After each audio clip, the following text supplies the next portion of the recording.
الحمد لله نحمده ونستعينه ونستغفره ونؤمن به ونتوكل عليه ونعوذ بالله من شرور أنفسنا ومن سيئات أعمالنا من يهده الله فلا مضل له ومن يضلله فلا هادي له ونشهد أن لا إله إلا الله وحده لا شريك له ونشهد أن سيدنا وسندنا وحبيبنا ونبينا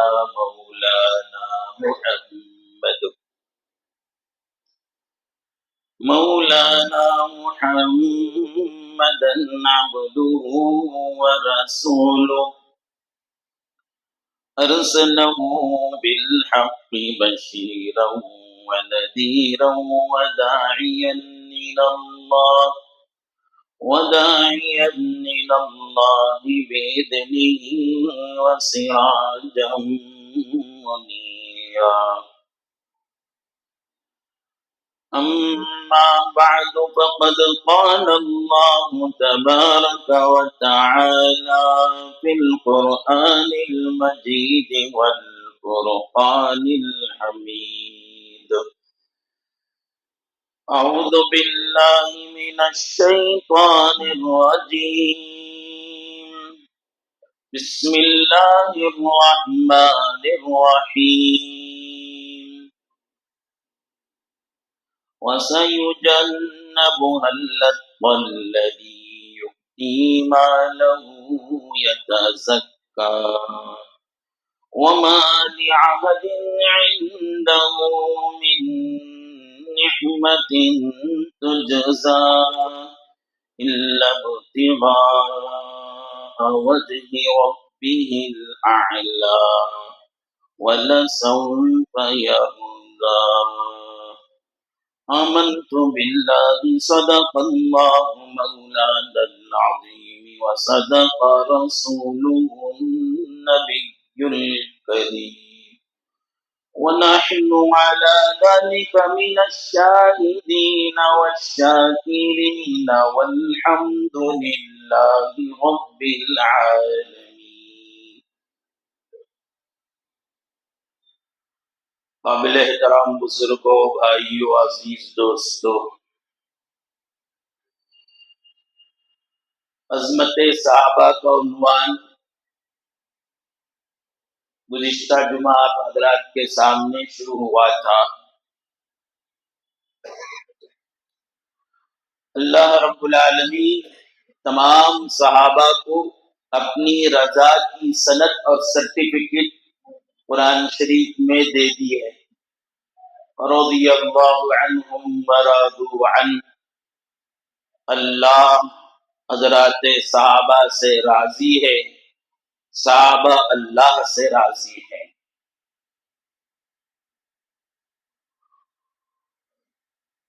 اللہ نے حضرات صحابہ کی مغفرت اور جنت کی ضمانت بھی دے دی ہے. وَكُلًّا وَعَدَ اللَّهُ الْحُسْنَى،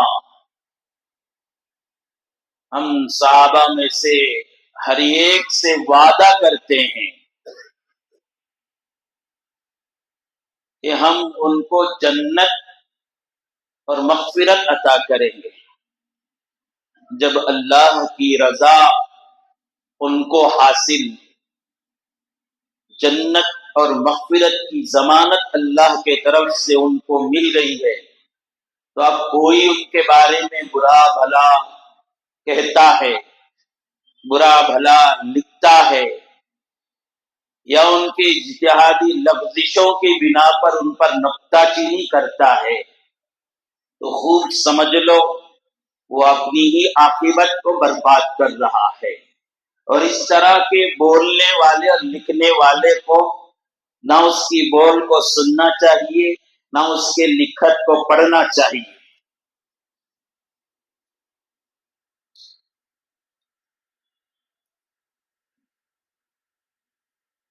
اللہ رب العالمین کو جب مرضی ہوئی کائنات میں سب سے افضل پیغمبر، سب سے برگزیدہ، سب سے اعلیٰ عرفہ، سب سے بلند درجے کے نبی محمد الرسول اللہ صلی اللہ علیہ وسلم کو ساتھیوں کا انتخاب کرنے کا اور سب سے پہلے دین کی خدمت لینے کا اللہ نے جب ارادہ فرمایا، روئے زمین میں بسنے والے لاکھوں کروڑوں اربوں انسانوں میں سے، تو اللہ نے حضرات صحابہ کو سلیکشن فرمایا کہ یہ لائق ہیں میرے نبی کے ساتھی بننے کے، یہ لائق ہیں میرے دین کے لیے سب سے پہلے قربانی دینے۔ اور اللہ کے سلیکشن کی لاج حضرات صحابہ نے بھی رکھ لی کہ حضرات صحابہ اللہ کے رسول کی محبت اور آپ کی اطاعت اور آپ کی صحبت میں رہ کر ایسی قربانیاں پیش کی دین اسلام کے لیے، دین کو بلند کرنے کے لیے، اور رسول کی محبت میں ایسے کارنامے انجام دیے، دنیا ان کی نظیر پیش نہیں کر سکتی۔ عروہ بن ثقفی جو اس وقت تک مسلمان نہیں ہوئے تھے، صلح حدیبیہ کے موقع پر رسول اللہ صلی اللہ علیہ وسلم کی خدمت میں کفار کے طرف سے قاصد بن کر آئے تھے۔ رسول اللہ صلی اللہ علیہ وسلم کی ساتھ صحابہ کی محبت، صحابہ کی اطاعت و فرما برداری اور جان نثاری کو دیکھے تو بہت حیرت زدہ ہوئے۔ اپنے قبیلے والوں کے پاس یعنی مشرکین مکہ کے پاس پہنچ کر کہا کہ میں ایک ایسی جماعت کے سامنے سے آ رہا ہوں، ایسے لوگوں کو دیکھ کر آیا ہوں کہ آج تک ایسی جان نثار لوگوں کو میں نے دیکھا نہیں۔ میں نے قیصر و کسریٰ کے بڑے بڑے بادشاہوں کو دیکھا، بڑے بڑے درباروں میں پہنچا، لیکن کوئی رعایا، کوئی درباری اپنے بادشاہ اور اپنے حاکم کی ایسی قدر کرتے ہوئے، ایسی عزت کرتے ہوئے، ایسی محبت کرتے ہوئے، ایسی جان نثاری کرتے ہوئے میں نے آج تک نہیں دیکھا۔ ان کا حال تو یہ ہے، محمد رسول اللہ صلی اللہ علیہ وسلم وضو کرتے ہیں تو وضو کا پانی زمین میں گرنے نہیں دیتے، حضرات صحابہ اسے اٹھا کر اپنے بدن میں مل لیتے ہیں، تھوکتے ہیں تو ان کے تھوک کو زمین میں گرنے نہیں دیتے، تبرک کے طور پر اسے اٹھا لیتے ہیں۔ محمد ایک آدمی کو حکم دیتے ہیں تو 50 لوگ بھاگتے ہیں ان کے حکم کی اطاعت اور فرما برداری کرنے کے لیے۔ میری تو رائے ہے ان سے صلح کر لو۔ تو حضرات صحابہ عجیب و غریب طریقے سے قربانیاں پیش کر کے قرآن ہم تک پہنچائے، حدیث ہم تک پہنچائی، دین اسلام کے ایک ایک حکم پر خود بھی عمل کیا اور ہم تک پہنچایا۔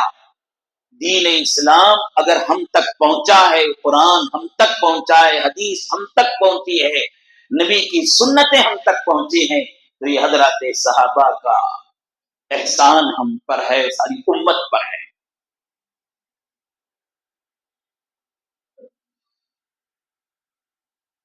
حضرات صحابہ بے نظیر و بے مثال جماعت ہیں، سیدنا حضرت ابوبکر صدیق رضی اللہ عنہ کی صداقت بے مثال ہے، حضرت عمر فاروق رضی اللہ عنہ کی عدالت بے مثال ہے، حضرت عثمان غنی رضی اللہ عنہ کی سخاوت بے مثال ہے، حضرت علی کرم اللہ وجہ کی شجاعت بے مثال ہے۔ ہر صحابی اپنی ذات میں ایک مثال رکھتا ہے۔ تو میں آج ارادہ کیا صحابہ میں سے سب سے افضل، بلکہ افضل البشر بعد الانبیاء، اہل سنت والجماعت کا اجماع ہے اس بات پر کہ انبیاء کے بعد سب سے زیادہ فضیلت والے، عظمت والے سیدنا حضرت ابوبکر صدیق رضی اللہ عنہ۔ ارادہ فرمایا میں کہ ایک ایک صحابی کے حال کو آپ کے سامنے بیان کروں، ان میں سے سب سے پہلے حضرت ابوبکر صدیق رضی اللہ عنہ کے عظمت کو آپ کے سامنے بیان کروں، تاکہ میں بولنے والا، آپ سننے والے، ہم سب کو بھی آپ کے حالات سن کر، آپ کی عظمت سن کر نبی کی سچی محبت، شریعت پر چلنے کا جذبہ، دین پھیلانے کا جذبہ، خالق کو راضی کرنے کا اور مخلوق کی خدمت کرنے کا جذبہ ہمارے اندر پیدا ہو۔ سننے کہنے کا کچھ مقصد ہونا چاہیے، وقت گزاری کان کی لذت ہرگز بھی نہ ہو۔ آج اس مجلس میں طے کریں، ابوبکر صدیق کے جو عظمت سنیں گے، حضرت ابوبکر صدیق کے جو واقعات سنیں گے، اس کو اپنے اندر لائیں گے۔ سیدنا حضرت ابوبکر صدیق رضی اللہ عنہ کا نام، اصل نام آپ کا عبداللہ ہے۔ آپ کے والد کا نام عثمان ابو قحافہ ہے، آپ کی والدہ کا نام سلمہ ام الخیر ہے۔ آپ کو ابوبکر بھی کہا جاتا ہے، آپ کو صدیق بھی کہا جاتا ہے، یہ دو آپ کے لقب ہیں۔ تیسرا آپ کا لقب عتیق ہے۔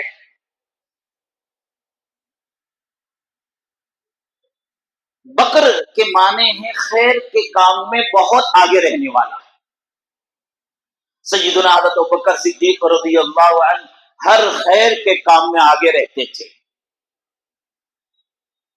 مردوں میں سب سے پہلے اسلام قبول کیا۔ آپ صلی اللہ علیہ وسلم معراج سے واپس آئے تو سب سے پہلے آپ نے تصدیق کی۔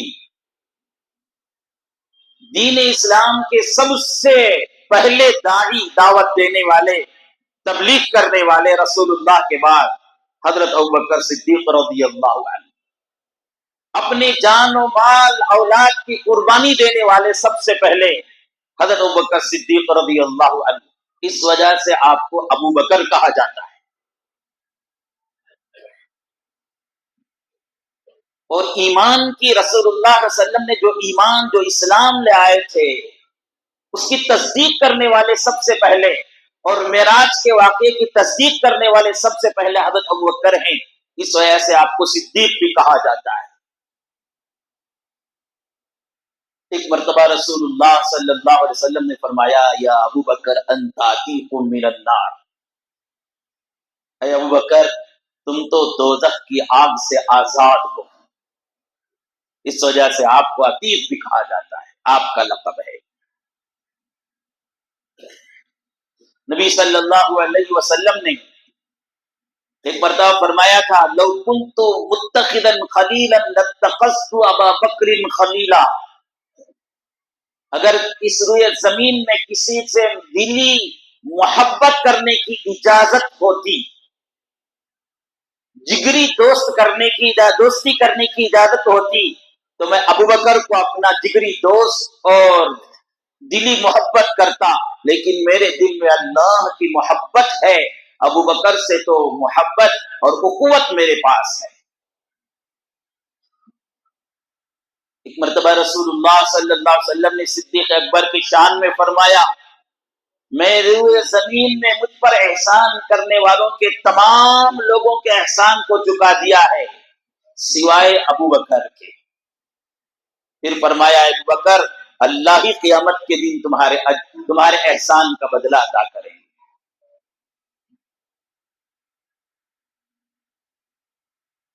حضرت ابو بکر رضی اللہ عنہ کی شان ہے کہ روئے زمین میں بسنے والے انسانوں میں سے 10 آدمی ایسے ہیں جن کو نبی صلی اللہ علیہ وسلم نے فرمایا یہ جنتی ہے۔ ان میں سے سب سے پہلا نام سیدنا حضرت ابوبکر صدیق رضی اللہ عنہ، عشرۃ المبشرہ میں سے سب سے پہلا نام حضرت ابوبکر صدیق رضی اللہ عنہ کا ہے۔ آپ کی شان میں قرآن شریف میں بہت سی جگہ آیتیں ہیں۔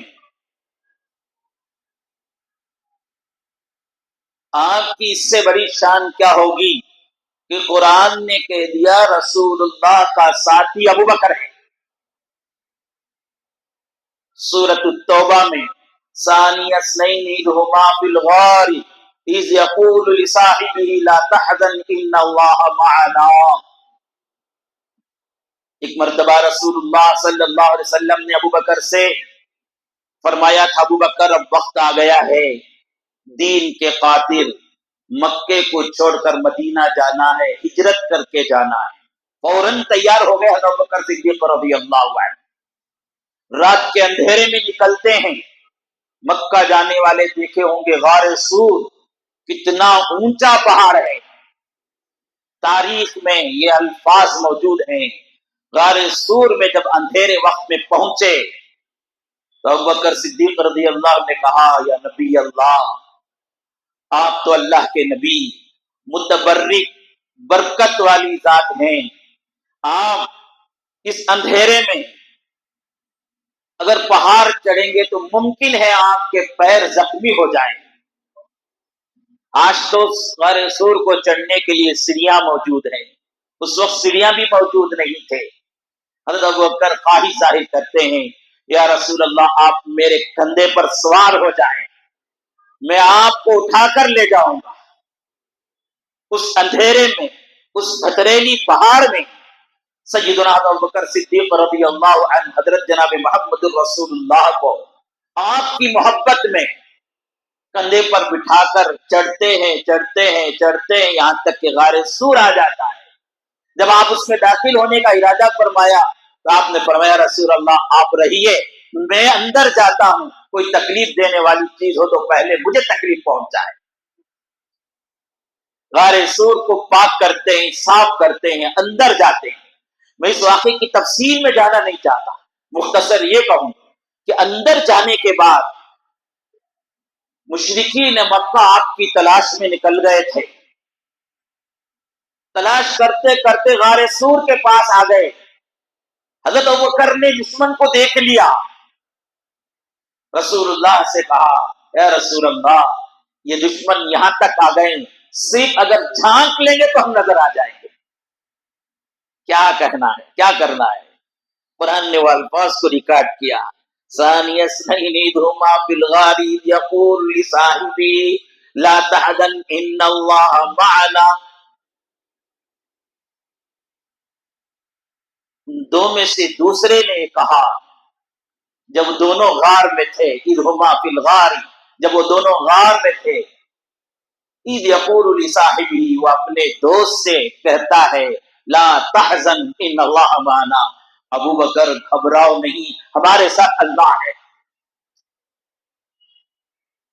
اب اس کے بعد کیسے بچائے وہ ایک لمبا واقعہ انشاءاللہ میں کبھی آپ کے سامنے عرض کروں۔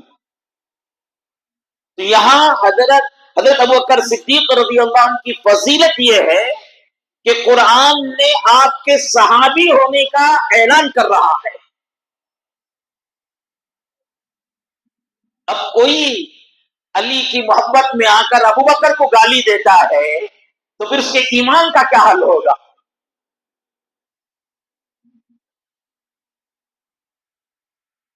یہ اس محمد حضرت ابوبکر صدیق کو یہ عظمت حاصل ہے قطعی دلیل سے۔ آپ کے ایمان مومن ہونے کا ہی نہیں بلکہ نبی کے ساتھی ہونے کا اعلان کیا ہے۔ اس سے بڑی فضیلت سنیے، سورۃ اللیل میں اللہ نے آپ کے تقوی کی شان بیان کر رہے ہیں۔ اگر کوئی آدمی کسی کے مال کی شان بیان کرتا ہے، کسی کے عہدے کی شان بیان کرتا ہے، کوئی کسی کی خوبصورتی کی شان بیان کرتا ہے، یہاں ابو بکر کی شان دیکھو، اللہ نے ابو بکر کی تقوی کی شان بیان کرتا ہے۔ فرمایا وَسَيُجَنَّبُهَا الْأَتْقَى، بچا لیا جائے گا اس جہنم سے، جہنم کا تذکرہ چل رہا ہے اوپر، بچا لیا جائے گا اس جہنم سے جو کائنات میں سب سے بڑا پرہیزگار ہے۔ مفسرین کا اتفاق ہے، یہاں سب سے بڑا پرہیزگار سے مراد، اتقیٰ سے مراد سیدنا حضرت ابوبکر صدیق رضی اللہ عنہ۔ واقعہ کیا ہے سنیے، بڑی عبرت کا ہے، میرے لیے بھی، آپ کے لیے بھی، خصوصاً امت کے مالداروں کے لیے۔ آپ کی بہت سی خوبیاں تھی، حضرت ابوبکر صدیق کی بہت سی خوبیاں تھی، ان میں سے ایک خوبی یہ تھی کہ سیدنا ابوبکر صدیق رضی اللہ عنہ معاشرے کے، سماج کے مظلوموں کی مدد کرنے کے لیے ہمیشہ سب سے پہلے ہوتے تھے۔ مظلوموں کی مدد، اپنے خاندان کے، اپنے محلے کے، اپنے مذہب کے مظلوموں کی مدد کے لیے ہمیشہ آگے رہتے تھے۔ اس زمانے میں حالت یہ تھی کہ انسان ہو کر لوگ انسانوں کو غلام بنا لیتے اور ان کے ساتھ جانوروں جیسا سلوک، بلکہ اس سے بھی زیادہ بدتر سلوک کرتے تھے۔ اب جب وہ غلام محمد الرسول اللہ کا کلمہ پڑھ لیتا، ایمان لے آتے، تو اور بھی زیادہ ظلم ان پر ڈھائے جاتے تھے۔ حضرت ابوبکر صدیق رضی اللہ عنہ نے دیکھا حضرت بلال کو ان کا مالک بے انتہا سزا دیتا ہے، بے انتہا تکلیف دیتا ہے، ریتلی زمین میں لٹا کر گھسیٹتا ہے، گرم پتھر پر لٹا کر اس کے اوپر گرم پتھر رکھ دیتا ہے، گرم گرم سلاخوں سے حضرت بلال رضی اللہ عنہ کو داغتا ہے، اور پھر بھی حضرت بلال کی زبان سے احد احد، اللہ ایک ہے، اللہ ایک ہے آتا ہے۔ حضرت ابوبکر صدیق رضی اللہ عنہ اس وقت 40,000 دینار کے مالک تھے۔ 40,000 دینار بہت بڑا پیسہ ہے۔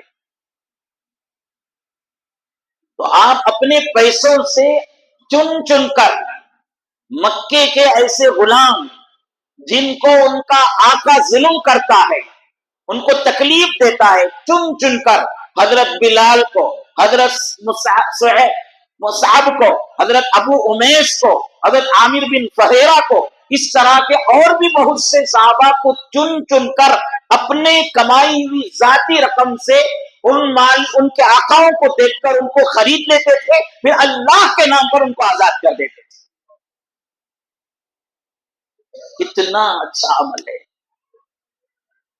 کتنا اقتدا کرنے والا عمل ہے کہ ہم لوگوں کو بھی چاہیے معاشرے کے، سماج کے مظلوموں اور قیدیوں، جیل میں پڑے ہوئے بے سہارا لوگوں کے اپنے کمائی کا کچھ حصہ ان پر لگا کر ان کو آزادی دلائیں اور اللہ کے نام پر آزاد کریں۔ تو یہ آپ کا طریقہ تھا۔ تو لوگوں نے کہا، ان کے والد صاحب نے پہلے کہا، ابو قحافہ نے، ابو بکر کیسے کمزور آدمیوں کو، کیسے لوگوں کو تم لے کر آزاد کرتے ہو؟ آزاد کرے تو ذرا پہلوان قسم کے آدمی کو، ذرا اونچے تگڑے آدمی کو لے کر آزاد کرو، وہ تمہاری تجارت میں، تمہارے ملازمت میں، تمہارے کاروبار میں تمہاری مدد کرے گا۔ یہ کیا ہے؟ بلال حبشی جس کی کوئی حیثیت نہیں، اس کے آقا نے اسے ظلم کر کر کے اس سے کمزور کر دیا۔ عامر فہیرہ، یہ ایک غریب آدمی، اس کمزور آدمی، ایسے لوگوں کو لے کر تم کیوں آزاد کرتے ہو؟ اس کے مقابلے میں کسی طاقتور پہلوان کو آزاد کرو۔ حضرت ابوبکر صدیق رضی اللہ عنہ نے کہا، ابا جان، میں دنیا میں کچھ فائدہ حاصل کرنے کے لیے نہیں بلکہ اللہ کی رضا کے لیے کرتا ہوں. آیت نازل ہو گئی الا ابتغاء وجه ربه الاعلى. ابو بکر تو اللہ کی رضا کے لیے یہ کام کرتا ہے. اللہ اکبر. تقوی کی سب سے بڑا پرہیزگار اس کی شہادت قرآن نے دی اور آپ کے دل کے اخلاص کی گواہی قرآن نے دی. پھر بعضوں نے کہا ممکن ہے حضرت بلال کا، عامر بن فہیرہ جیسے لوگوں کا ابو بکر پر پہلے احسان تھا ہو، اس وجہ سے ابو بکر ان کو لے کر آزاد کرتے ہو. قرآن کی آیت نازل ہو گئی وَمَا لِأَحَدٍ عِندَهُ مِن نِعْمَةٍ تُجْزَى. ابو بکر پر کسی کا احسان نہیں ہے جسے وہ چکا رہا ہو. إِلَّا ابْتِغَاءَ وَجْهِ رَبِّهِ الْأَعْلَى. وہ تو صرف اللہ کی رضا اور خوشنودی کے لیے. آج ہم بھی اگر اخلاص کے ساتھ کوئی عمل کریں گے، سماجی خدمت کریں گے، معاشرے کے کمزوروں کی خدمت کریں گے، یقین مانیے آج تو آسمان سے قرآن اترنے کا زمانہ نہیں ہے، لیکن قرآن والا مالک، آسمان والا آپ کے اس اخلاص کو نوٹ کر کے رکھے گا. انشاءاللہ قیامت کے دن سارے کائنات میں لوگوں کے سامنے بتائے گا یہ مالدار، یہ پیسے والا معاشرے اور سماج کے میرے کمزور بندوں ضعفاء پر مدد کرتا تھا، اس کے لیے میں اسے جنت میں بھیجتا ہوں.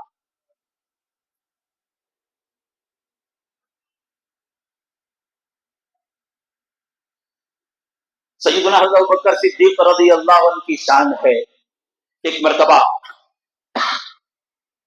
بخاری شریف کی روایت ہے، رسول اللہ صلی اللہ علیہ وسلم نے ایسے ہی مجمع سے پوچھا لوگوں آج کون روزہ ہے؟ کیا پوچھا؟ لوگ آج کون روزے سے ہے؟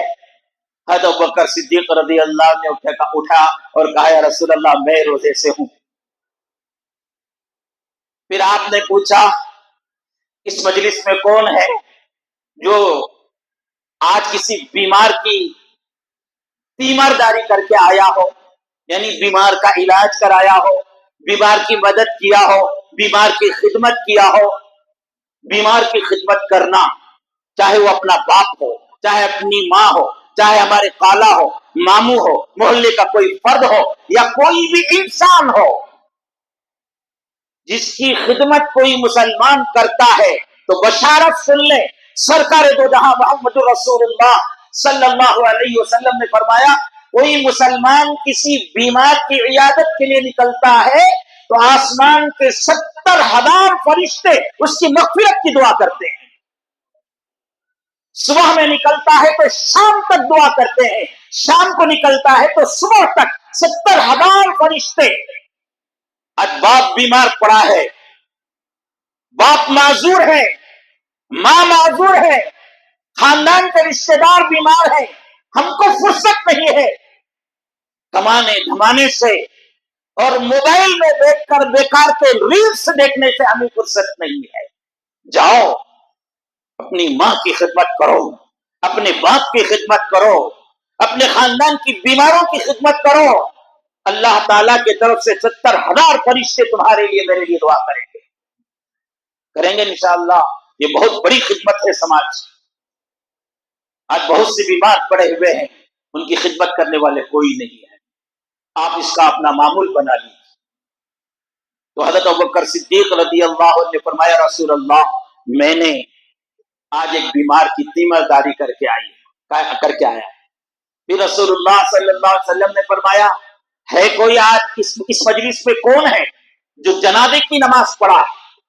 جنازہ کی نماز مسلمان کے حقوق میں سے آخری حق ہے، اور نبی صلی اللہ علیہ وسلم نے فرمایا کوئی شخص کسی کی جنازے کی نماز پڑھتا ہے تو ایک قرات ثواب ملے گا.